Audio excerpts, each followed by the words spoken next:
Hello, everyone. So, I just got done just going into a garden bed or a rock bed behind my father's house and just picked out a couple of rocks and brought them all home, washed them off, and we're actually going to look at what we can tell by looking at these rocks.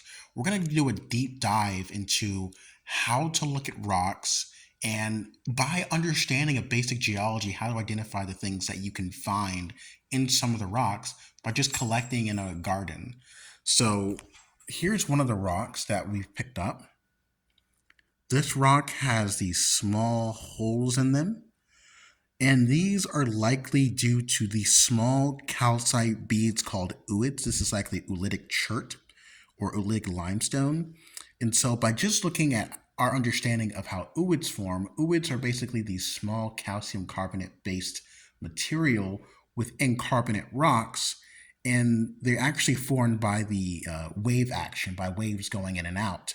And so this rock was likely deposited in ancient shallow sea or tidal environment.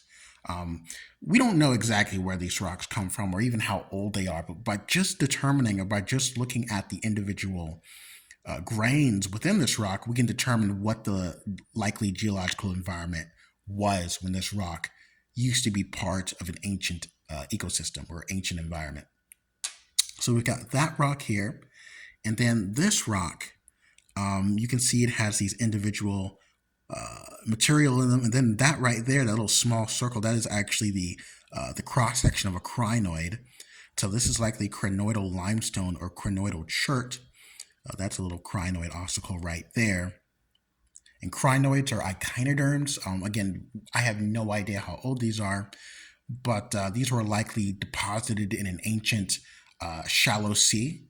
Crinoids and echinoderms all live in seawater or all live in these saltwater environments, so we can determine by just looking at the individual fossils that this rock was likely deposited in an ancient shallow sea.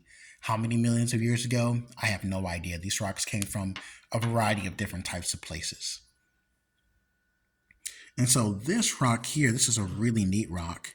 That little section that you can see there is actually the cross section of what I believe is a brachiopod or some type of marine fossil. And so by just looking at the structure and by collecting brachiopods and other types of fossils in the field, and even through my own personal collection, I can look at this fossil based upon my own experience within the field and within the lab and determine that this was some type of shell, likely the cross-section of a brachiopod or bivalve. I don't exactly know for certain, but it's definitely a cross-section of a marine fossil, and it's likely this is a rock probably in chert, and that is another marine fossil right there, a cross-section of a shell. So we have other rocks like this one. This one is oolitic as well. Those little small white dots that you see there are calcium carbonate. We've got another one, and this is probably the best one I have that I picked out here. That is also oolitic in nature. Then we've got this rock that has all kinds of stuff. That I think is a fusolinid, which is basically an amoeba-like animal that are single-celled. So I believe that's a fusolinid. That's in chert.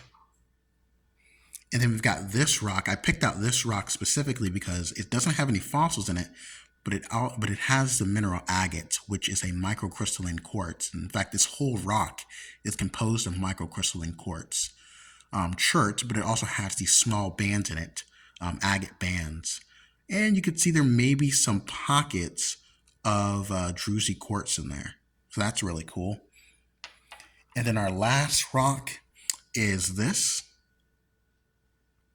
I believe this is likely fossil coral, maybe a favosited coral. It could also be oolite, but just by looking at the structure, I don't think it's oolite at all. I think it's likely a favosited coral. How old, I have no idea. But just by having a good understanding of geology and even paleontology, you can look at these rocks that we have no idea where they came from. Look at the structures and the things that are in it to determine what they are and probably what environment they were deposited in. Again, these are rocks that you can pick out of your garden, and we can find fossils, evidence of ancient life, by just stumbling around, having a curiosity, and looking at the structures of these rocks.